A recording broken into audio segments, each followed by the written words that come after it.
So my name is Kelly, and I am the West Virginia CTSI program coordinator for Project Echo here out of Morgantown. I kind of took over Elizabeth's position.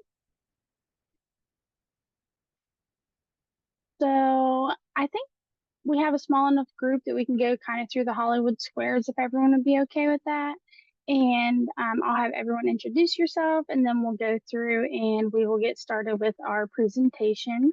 That's going to be presented by Jennifer Price. All right. Let's start with Julie. Julie Bailey. I am the foster care policy specialist with the Bureau of Social Services. All right. Thank you. Deborah. Hey guys, I'm Deb Grant. I'm an advocate with Disability Rights of West Virginia. Thank you. Anna.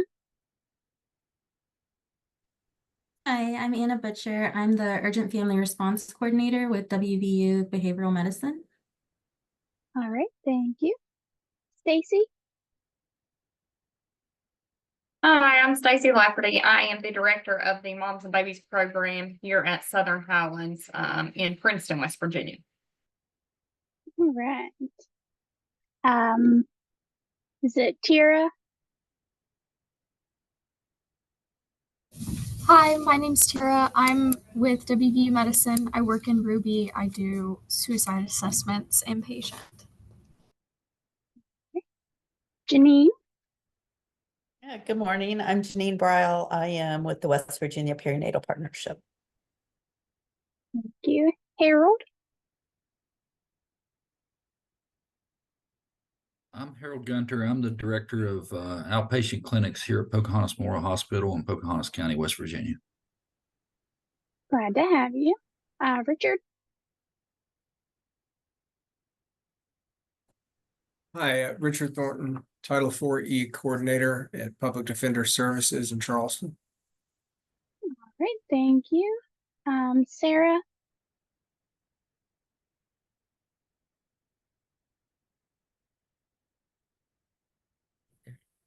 All right, we'll move on to Rachel.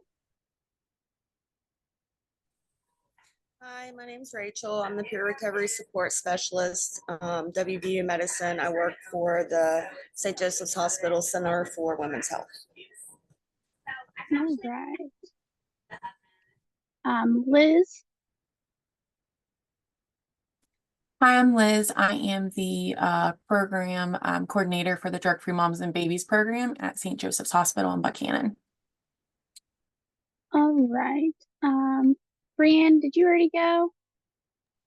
No, sorry, I've been having some tech issues. I'm Brianna Cunningham. I'm the CPS supervisor in Mon County for the intake unit. All right, thank you. Hi, Amanda. We are going through and introducing. If you would like to go ahead and introduce yourself. Hi, sure. Yeah, sorry. I also had some tech issues this morning, so I'm just joining. But I am Amanda Newhouse. I am clinical social work faculty at WVU Medicine, and I'm a hub member for this project. All right. Thank you so much. Is there anybody that I had forgotten? Sorry, the Hollywood squares are like moving all around and shifting. So, all right. So, we are going to go ahead and start with our didactic presentation today that is going to be presented by Ms. Jennifer Price. After that, if anybody has like any questions or needing guidance on something that you currently have going on with the case, that's whenever we'll go ahead and cover all of that. All right. So Jennifer, do you need me to control your slides for you, or do you have that? No, thanks. I have those pulled up. Kelly, just so that I can kind of pay attention to time management, do we have a case for this this month's session? We do not. That's why at the end we can just go over like if anybody has any questions, something that they have going on, then we can go ahead and do that. Awesome. I'll also ask you if you don't mind, and Amanda also, if you can kind of keep one eye on the chat so that if we have questions, please feel free to unmute and ask them in real time. Because this is something I can talk about a lot and I don't want to like overtake the whole conversation. For some of these things, I feel like I'm going to present on the standard of care and things that we already know that work today. However, as everyone who's on this call is, I'm sure, aware, in West Virginia, our child welfare and foster care systems are really experiencing a huge sea change with just the volume of families that have been served and some of the newer issues that we're seeing. So if this triggers any discussion about, well, yeah, you told me that, but that's not working, please, I'd love to hear some feedback so that we can all learn from this exchange. So I'll go ahead and share. All right. And I hope that's looking good for everybody. As I intimated before, it's really hard for me to look at the chat and this at the same time. So please feel free if there's something urgent to just unmute yourself, especially if it, like my sound quality goes really bad and you see me talking to myself, please cut me off. Okay. So I'm a psychologist. I'm predominantly a clinical psychologist. I do work in a department of family and community health. So I do a lot of clinical health psychology currently. But in a previous life, I did exclusively forensic evaluations for about 7 years for both parents and children involved in the child welfare system here in West Virginia.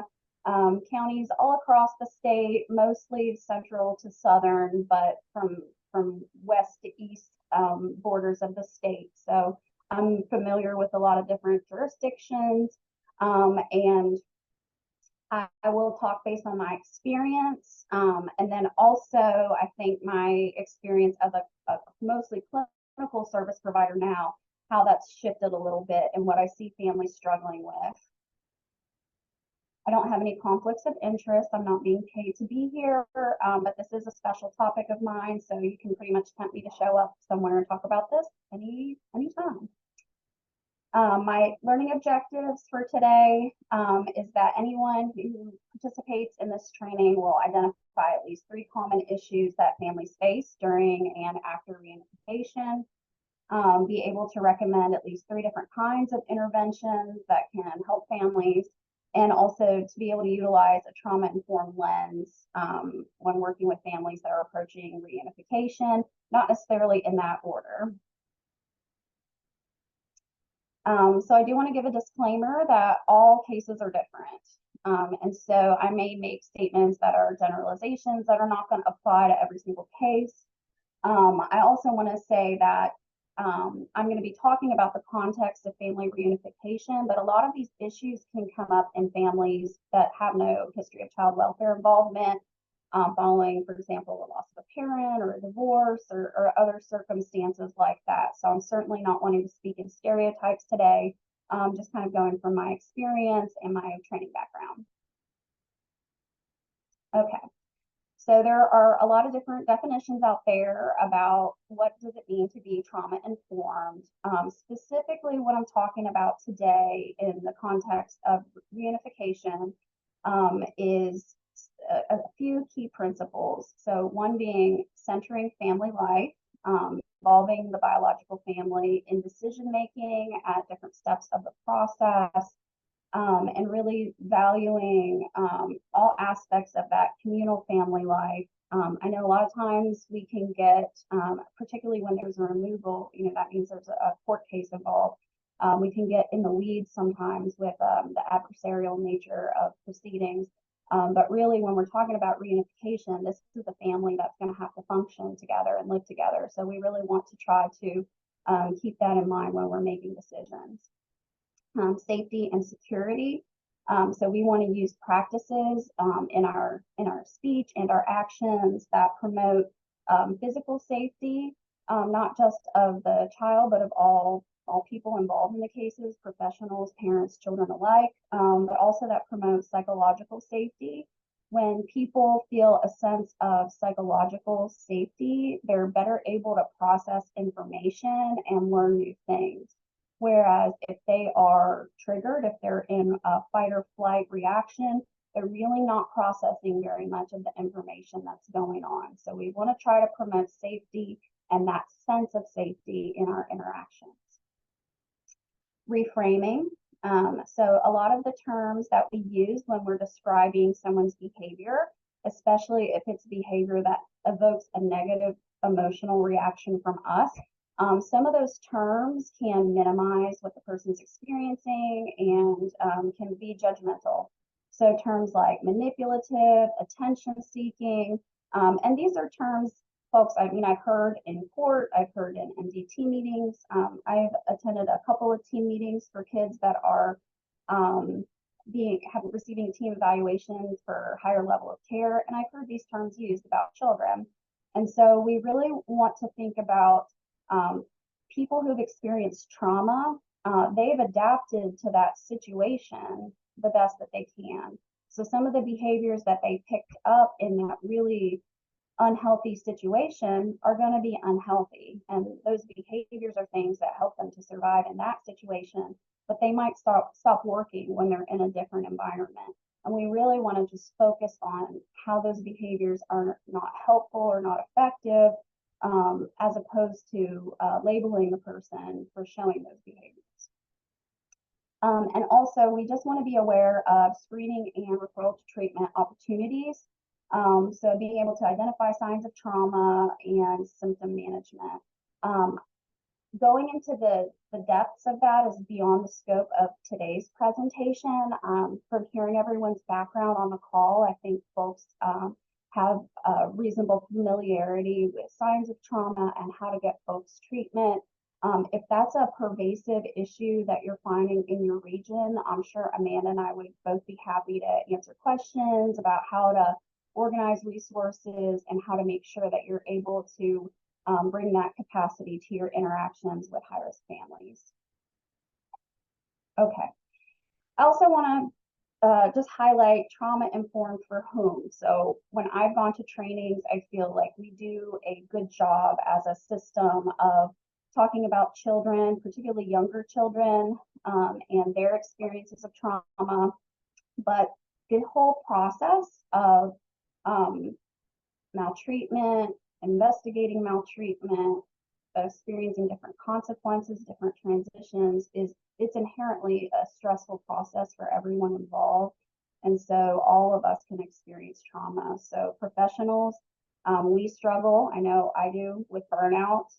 In mental health, you're basically guaranteed you're going to go in and out of burnout in different stages of your career. It's not an if, it's a when. But we can also experience vicarious trauma, countertransference, so our reactions as providers to the people we work with, and our own ACEs, our own experiences may make us view certain things in a different light than someone else who didn't have the same experiences as us. Also parents. So many of our parents are really only just this one most recent generation of a long line of folks that have experienced trauma, experienced abuse, and shown, been an abusive or maltreating parent themselves. So we're usually seeing things kind of at the end of the long line of that, it doesn't come out of nowhere. And in addition to that, a lot of our families, when we're talking about escalating to the case of a removal or a court case, have had previous interactions with the child welfare system as well. So those are also opportunities that they may have experienced some trauma that can be triggered by current interactions. And the kids, of course. So kids, as they're developing, so like the idea of like building the airplane as they're flying it, kind of like as they're developing, they're having to negotiate not only the trauma of any abuse or neglect that they've experienced, but then also separation from family, potentially siblings and other relatives, and then their adaptation to different environments, which is going to be inherently challenging. So we want to be trauma informed for everyone, which is really hard to do without self-care. But again, that's outside the scope, just a little scooping in that. Okay, so these are the things when I thought about this topic with Laura that really come to mind for me, things that I see all the time, not just when I was evaluating families, but also things that I see a lot with my families that usually have younger children, and the mom is in recovery from substance use disorder. Usually has younger children, but usually has had a prior CPS case or other traumas related to parenting, stillbirth, SIDS, loss of a child. So I'm usually seeing people with younger kids, but often they are dealing with some of these issues with their older children they're reunifying with. And then also in our general clinic, I see a lot of adults who experienced maltreatment in childhood, and that contributes to their anxiety and depression in adulthood. And these are things that a lot of them dealt with as kids. So talking about family functioning, so how do we make this family functional again as far as establishing rules and boundaries?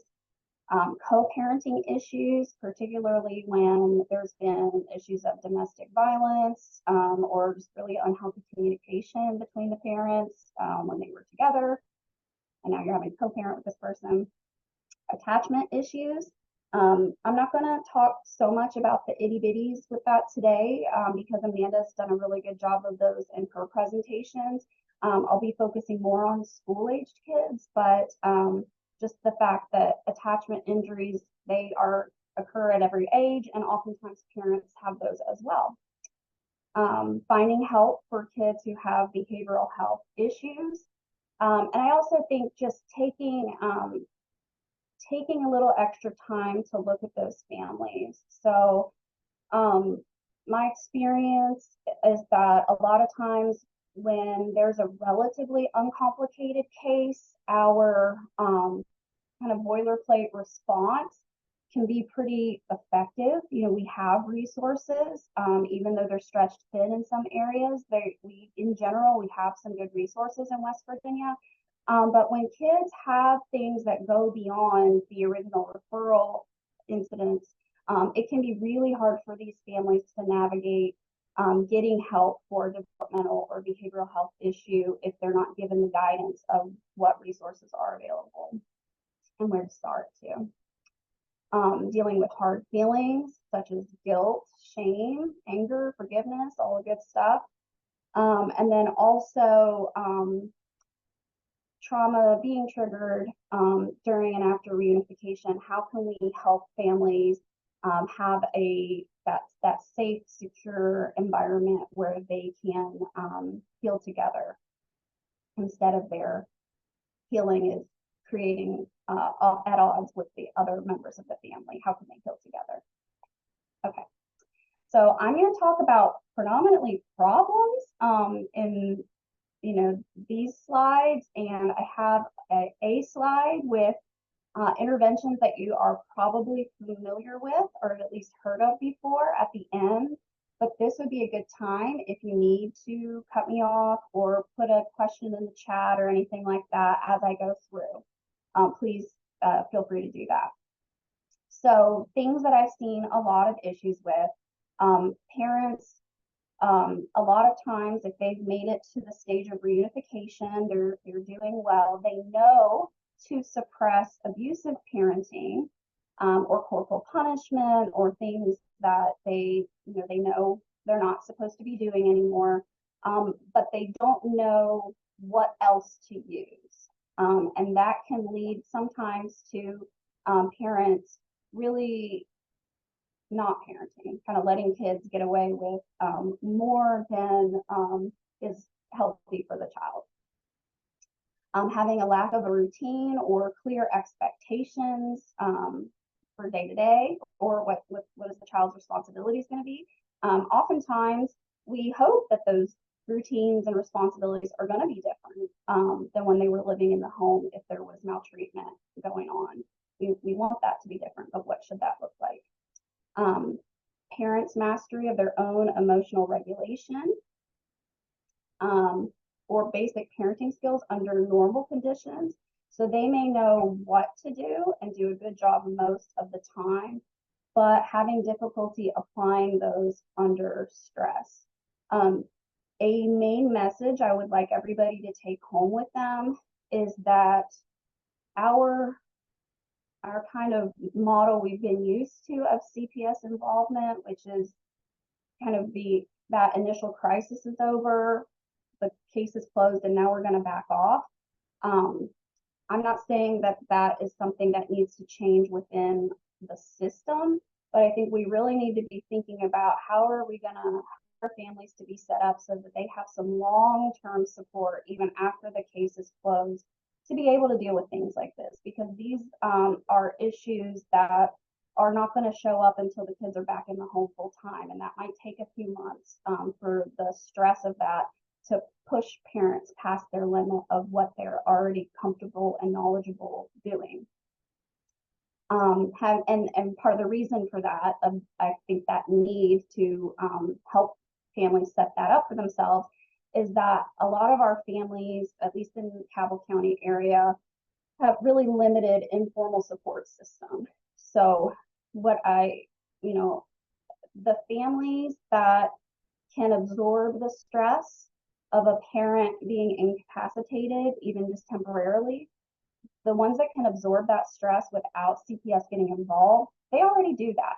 So if there's a grandparent that will keep the kids overnight, they already do that. And so CPS typically doesn't get involved with a lot of those families. A lot of our families that receive services through the West Virginia State University's Healthy Grandfamilies program, they're not even involved with CPS because the families are just absorbing that stress on their own. They're helping each other. And so our families that really get to that severe of a point where there is a court case, a removal, and then a reunification, either they don't have a sufficient support system, or that support system is so burnt out that it can no longer is sufficient to help them. Receiving conflicting advice or demands. So they may be told by the therapist, use a sticker chart, and they may be told by the law enforcement officer that drives the kid home, if you were my kid, I would be his ass. So, pardon my French, but this is the kind of thing that we hear a lot of. Also, parenting skills that come through ASO services. We don't have a standardized curriculum in the state. We do, through the Family First Act, have the Healthy Families, West Virginia Healthy Families.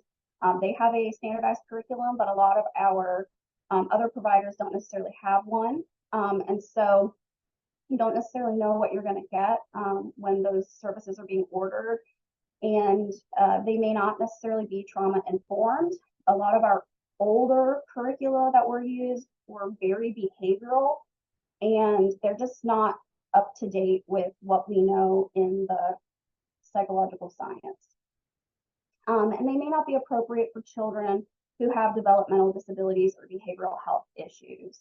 So I will say that's a big gap that we don't have, that I would love to see us really be able to advance toward as a state, is because really kids with developmental disabilities and behavioral health issues are overrepresented in families that are involved with CPS, and they may not necessarily respond the same way to a strict behaviorist approach that a child without other complications might. We have a question in the chat. Deborah had said, I've heard the state is moving to a statewide approved curriculum for SNS ND parenting. Is this true? So I'm not aware of that. That may be something that's going on. That would, if someone in the chat is better informed about that, if you could let us know so we can follow up. It would be, I think it would be helpful if that's happening for those of us who work with a lot of these families, such as are on this call, to be able to advocate for taking into account the needs of kids with developmental disabilities and behavioral health issues, because sometimes they are different. Any other questions or comments related to that? Oh yeah, SNS refers to socially necessary services. So those are services that are not determined to be medically necessary, such as parenting classes, adult life skills, or people that supervise the visits. Yeah. And then individualized parenting refers to, I think it's more synonymous with like parent coaching. So as opposed to a parenting class, which might be very general information, It's someone with a bachelor's degree or above who comes to the home and works with that parent. And it may be. And the challenge with that, Teresa's saying that sounds like what they do every day. The challenge with that is really each jurisdiction knowing what the family's getting when they're referred for that kind of service. Jen, just to update you, Teresa mentioned some of what she does early on in the conversation, and I told her that maybe if there's time at the end, she can explain her program a little more in detail. Oh, that would be great. I'm sorry. No. I'm glad we got a minute to discuss that. Yeah. Teresa, can you share the name of your program? You may have already done this, but I can't see it right now. I am with the Positive Behavior Support Program. We're with the Center for Excellence in Disabilities. And is it considered an ASO program? Is it court ordered?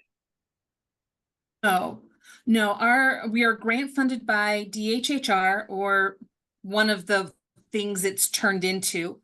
And our services are free of charge for any family living in West Virginia. We do prioritize those who are at risk of out-of-home placement or in the process of reunification. And we focus on helping families to deal with the challenging behaviors of their children. And the nice thing about our program is that we don't define challenging behaviors. The family defines challenging behaviors.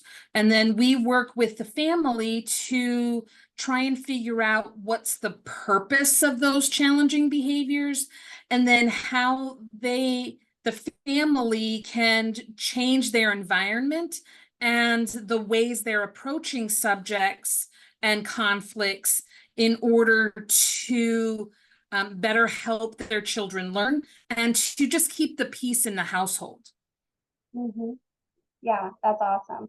I think that connection with the Center for Excellence in Disabilities is really important too, because what we know about how children will respond differently to directives if there is the presence of a developmental disability, that's really an evolving field. So I think that's incredibly important.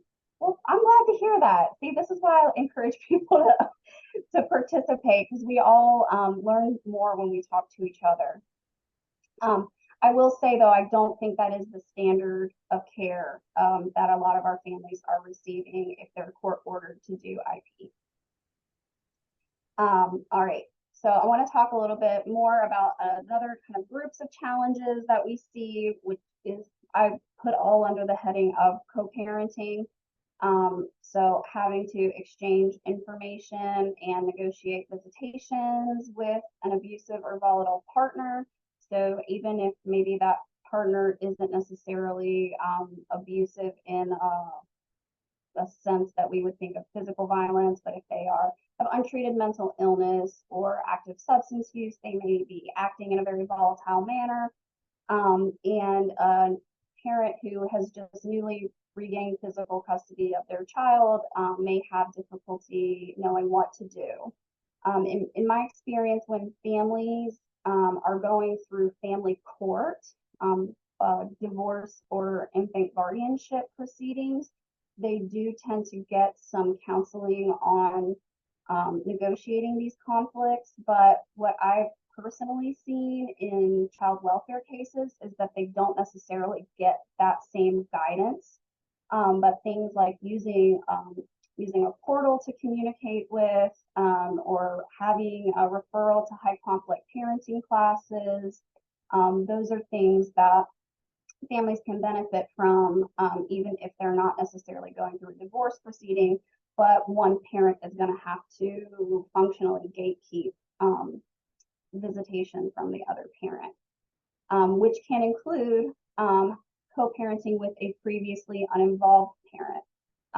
I'm sure for those of you, I've seen some of my DFMB friends on here. I'm sure we have all had this experience of a mom going to court, and that's maybe the first time, not even necessarily the preliminary hearing, but during the pendency of the court case might be the first time that a father shows interest in having some kind of custody or parenting of that child.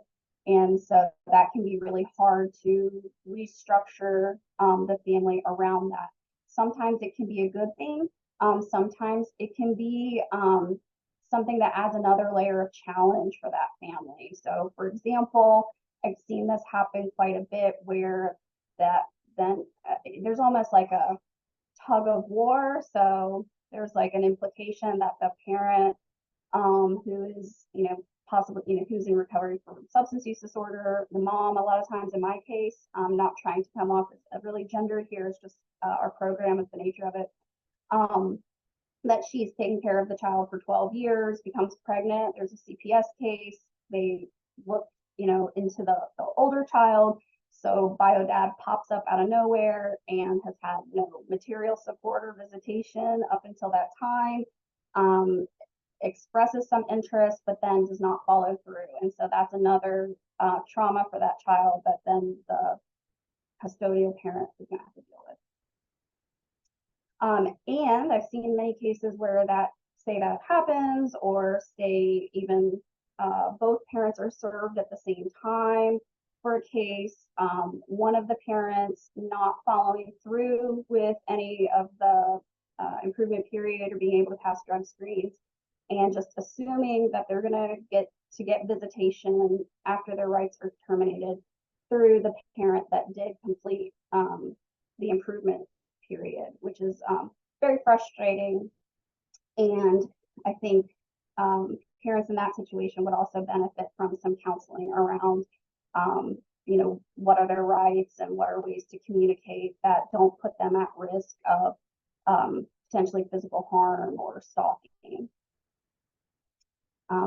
And an extension, which is maybe not as dramatic, maybe, but still challenging, is managing any relationships with folks that have been really important to the child during the placement process. So if they were living with grandparents or aunt and uncle, or even a very involved foster family, they may want to have some kind of post-reunification visits, maybe informally even, but that can be challenging. So that can be something that sometimes I think our parents are not necessarily well prepared for, how to handle those.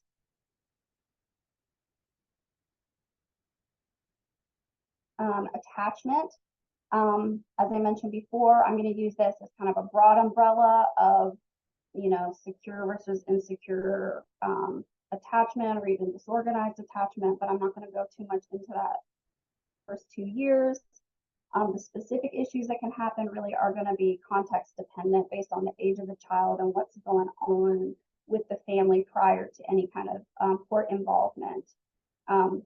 What I will say, I see a lot that can interfere with reorganizing attachment, or even just having kind of a functional relationship, even with insecure attachment in place, which you can do, is that the parent really has to acknowledge what's going on, because, and I've found more parents lately, in the past, I would say even 2 or 3 years, being able to verbalize that their child has attachment issues from the separation.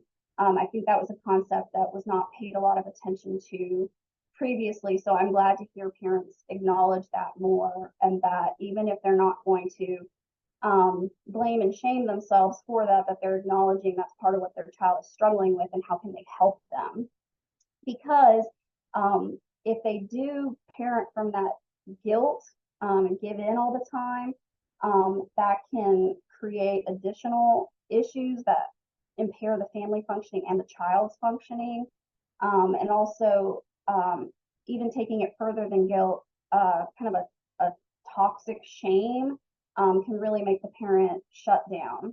And so if a parent's able to acknowledge, this is how my child has been impacted, and these are concrete things I can do to help them adjust back, they're going to have a better outcome than kind of pretending everything can just go back to how it was, which is not what we want anyway, right? Separation anxiety is normal. In some cases, it's developmentally normal. So there's been times I've had to explain that to parents of itty bitties who were not really separated from their child for any length of time, you know, maybe just during that treatment period for NAS, you know, first 2 weeks or so, but then their child hits around that 12-month mark and then hits around that 24-month mark, and they worry that they're having some kind of attachment related problem, but that's developmentally normal to have little peaks of separation anxiety, and that's okay. And even among school-aged children, if there's been the family's had to relocate or things like that, they should expect there's going to be a little bit of separation anxiety, and that's actually kind of a good thing. You know, if the family's willing to manage that, it can be a sign that they feel safe with that parent. So that's actually can be a good thing that they're going to them for comfort. And so there's definitely techniques that can be taught, but I would say just even that anticipatory guidance that can happen. That doesn't mean that you've destroyed your child forever. Renegotiating roles for parentified children. So the structure of the family, like who was doing what and who relied on whom, that's gonna maybe be flipped on its head if now the parents, or at least one parent, is more functional, more aware of what's going on, more proactive, and that may shift the dynamics for the other people in the household, including older siblings, for example. And so sometimes there can be, you might have to have explicit discussions of like, hey, you know, this is okay, you don't have to do this anymore, or mommy's going to do this, or those kinds of things should be on the table. And accepting that different children in the same family can have different emotional reactions to reunification.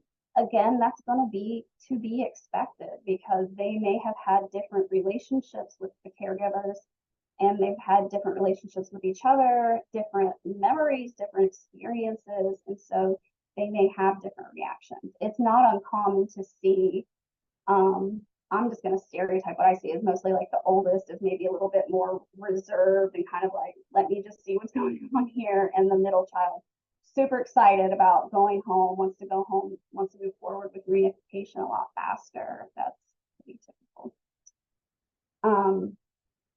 And so it's really important that that parent has the emotional stability at the time of reunification to be able to model for the kids that they're predictable, they're stable, they are trustworthy. If you show them that you have a need, they will meet it.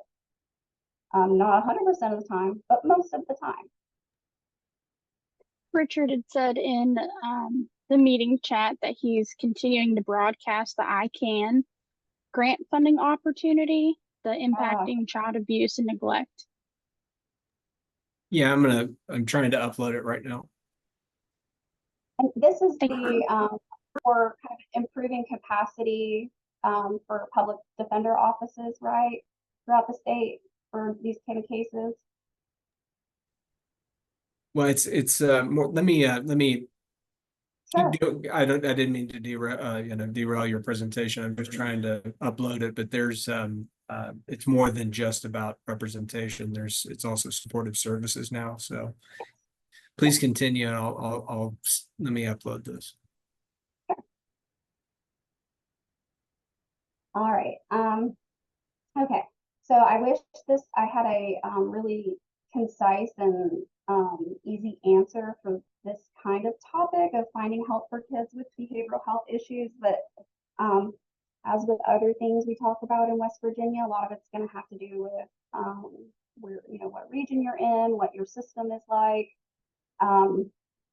But this is something to anticipate is going to be a challenge, and not kind of wait until after reunification's already started to start thinking about it. So one thing I want to start with is that as a group, not all of us as individuals, but as a group, we implicitly and sometimes explicitly blame the parents for 100% of the kids' behavior. Surely they contribute, environment does contribute, but sometimes that belief can really create an unnecessary barrier to prevent the parent from seeking out resources that they would need to be effective. For example, before going to graduate school, I worked in a place where it was pretty common to talk between providers that if a behavior chart wasn't working, for example, that they just weren't doing it right. The parent just wasn't doing it right, which may have been the case in a lot of cases, but also why wasn't it working was not a topic up for discussion at that time. And while the environment surely plays a huge role, many of the issues that our kids show have a high rate of heritability, even identified genetic contributions and epigenetic, and they're overrepresented among the families that we work with. Something that I've noticed a lot working with women in recovery from substance use disorder. We have a really high incidence of prevalence, I suppose, in our group of children who have ADHD, autism spectrum disorders, and some of that we suspect probably teratogenic or epigenetic, some kind of physical thing in that case, but also a lot of my adult female patients are way underdiagnosed for things like ADHD and autism, which then they can then pass down to their children. And traditional parenting advice may not work. So I'll kind of spoil my slide with some referral or program models on it by saying that part of what I really like about PCIT, which Amanda's a huge proponent and trainer of, is working on rebuilding that relationship prior to implementing behavioral strategies, because a lot of traditional parenting advice jumps ahead to the point that it assumes you already have a bond with this child that is at least that you can draw upon when you're exerting, rewards and punishments, and that's not always the case. Some children, not all, will require medication to be managed safely in a home environment, regardless of how good or bad the parents' parenting skills are. The systems for finding help can be difficult for families to navigate. I'll self-disclose, my youngest son is on the autism spectrum. My husband and I are both psychologists. We know all of the psychologists in our town, and it took us about 2 years to get him diagnosed and to get him the services that he needed. So I can only imagine how hard that would be for a family that lacks the familiarity for where to find help. And in a case where there has been some treatment or accommodations that were started while the child was in care, parents are not always kept informed about what were they diagnosed with, what were their medications, what was working, what was not working, and then that can make it really challenging for them to pick up and try to find something that's going to work for them. And sometimes that does change after reunification.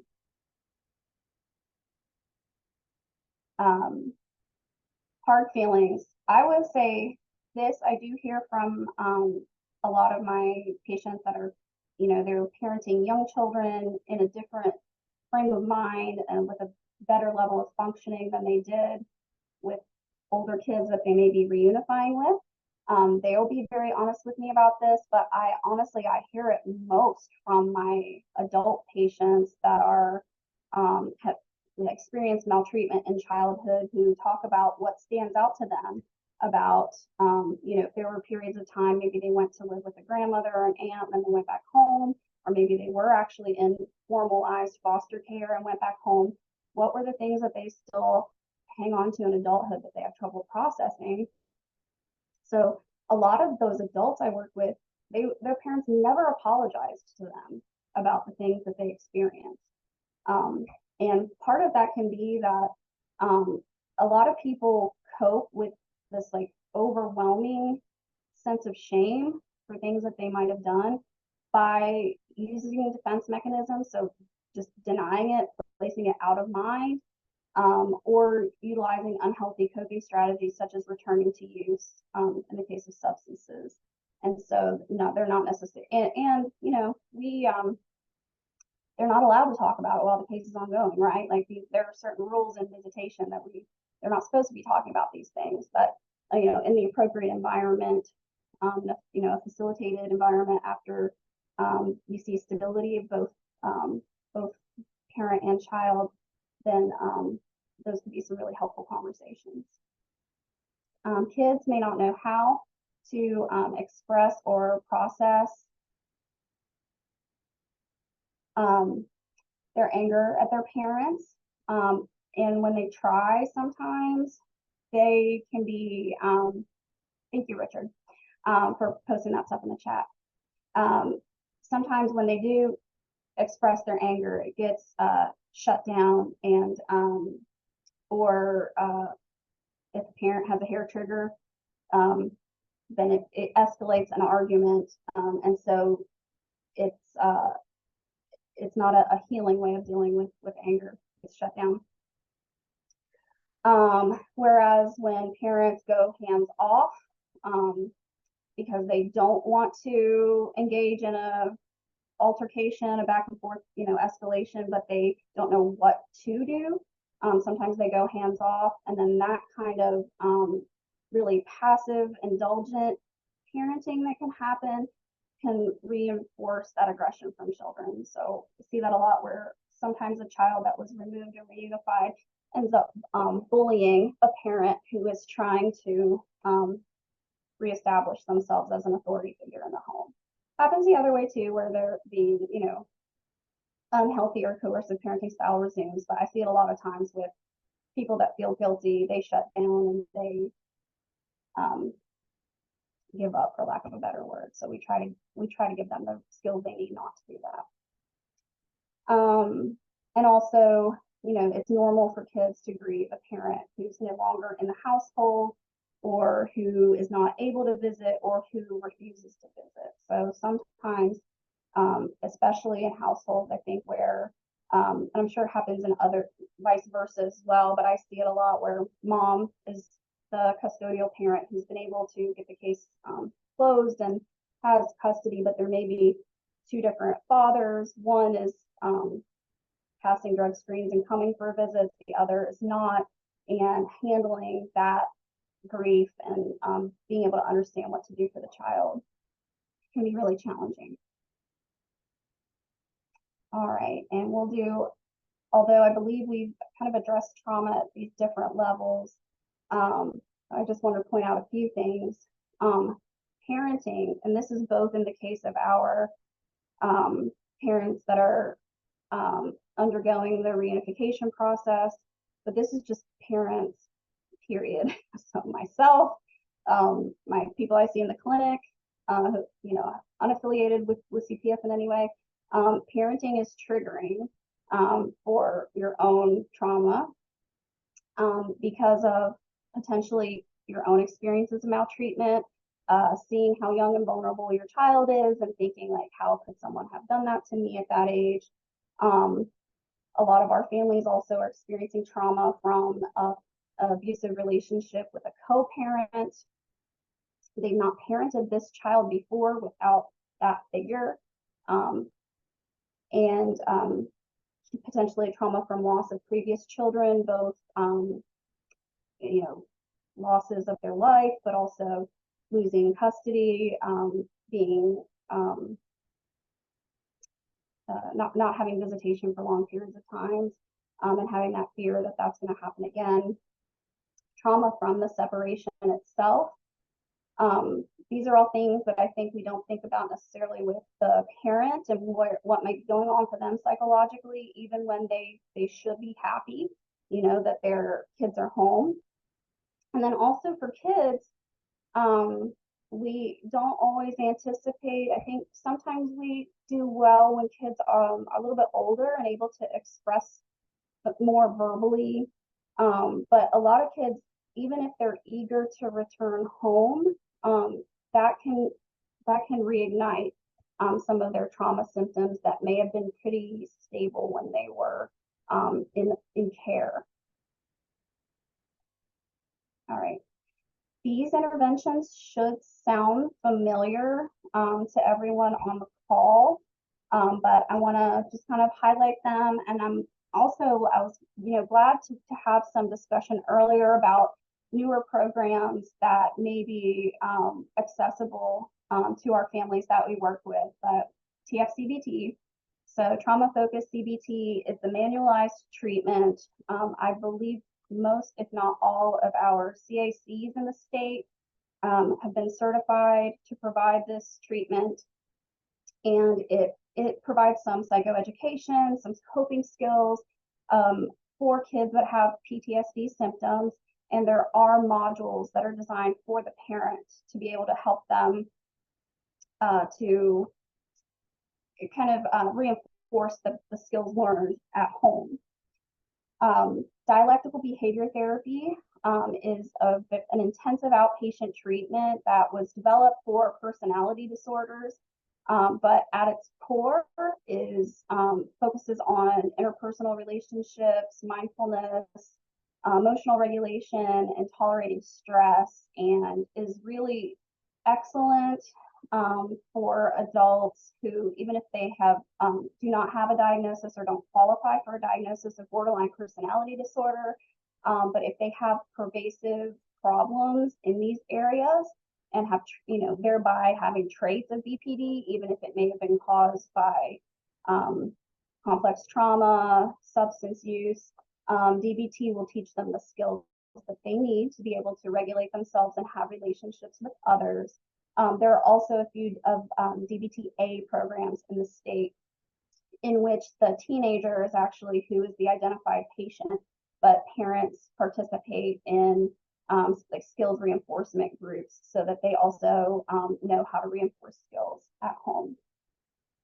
PCIT, or parent-child interaction therapy, which is appropriate for folks where reunification is definitely happening. So we don't necessarily recommend that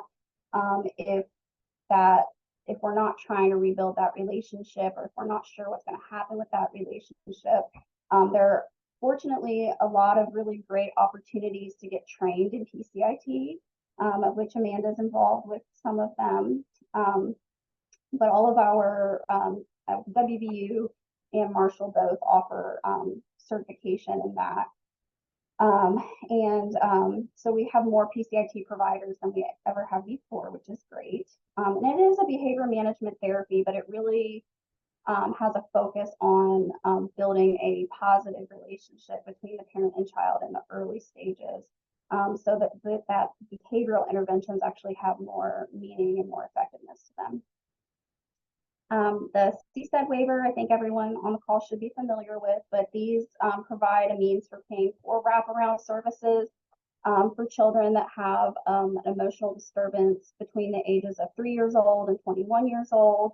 I've had quite a few families that after mom maybe completes, and again, I don't mean to be gendered here, it's just the programs I work with, maybe mom's completed residential treatment or otherwise stable, ready for reunification, then the CSED waiver provides this kind of additional safety net of support of someone who's visiting the home, in-home therapy, and oftentimes teaching skills too.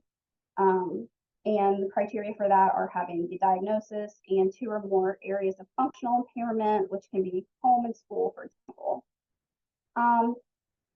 Trauma-informed MDT, this is not a manualized treatment or anything, but just the idea that if your MDT is trauma-informed, your families are going to have better outcomes. So this means making sure that all parties are able to give input about their preferences and needs, for example, and the partners that you utilize, making sure that they're using trauma-informed care.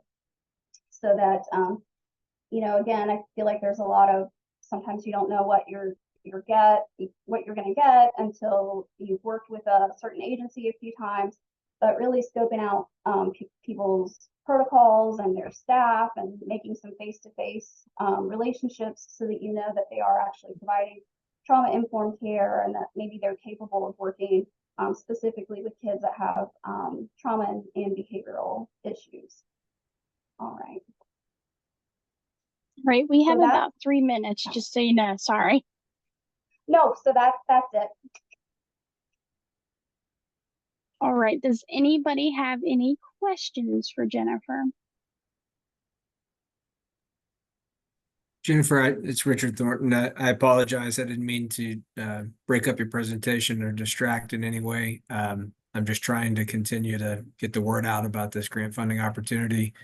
That is my charge. And so whenever I'm in a forum such as this, especially when it's around this topic, I need to try and keep getting the word out. So please look at the information in the chat. Thank you. And I have also put a link to our program, the PBS program, in the chat. Again, it is a free service, does not need to be court ordered. In fact, we prefer that it's not, that the parents seek our services at least partly, because so much of it is based on family functioning, not just on the misbehaviors or challenging behaviors of the children. So we do work with the family as a whole. Please roll this out. If you need flyers, if you need other kind of contact information, please let me know. I will make sure that you get any of that information to help, the families that we see every day. Yeah, thank you, Teresa. I actually went ahead and navigated there and saved it in my favorites. So that was great. It did not come up. I wanted to mention also the Center for Excellence in Disabilities has training series coming up on Brazelton touch points. And a lot of those trainings, the ones I've attended so far, really do focus on that attachment and the kind of getting that emotional bond together before necessarily implementing any kind of behavior change strategies. So I copied and pasted everything from Teresa and Richard. I will send a separate email than the recap so that you guys can have all that verbiage and then the link to be able to follow it. Can I ask Teresa a quick question before we hang up? Are those services available statewide or is it only in certain areas? Yes. No, statewide. Great. In fact, we make it a point to, unless the family specifically declines in-person services, that for our intensive service program, that we go out and be with them in their home at least twice a month.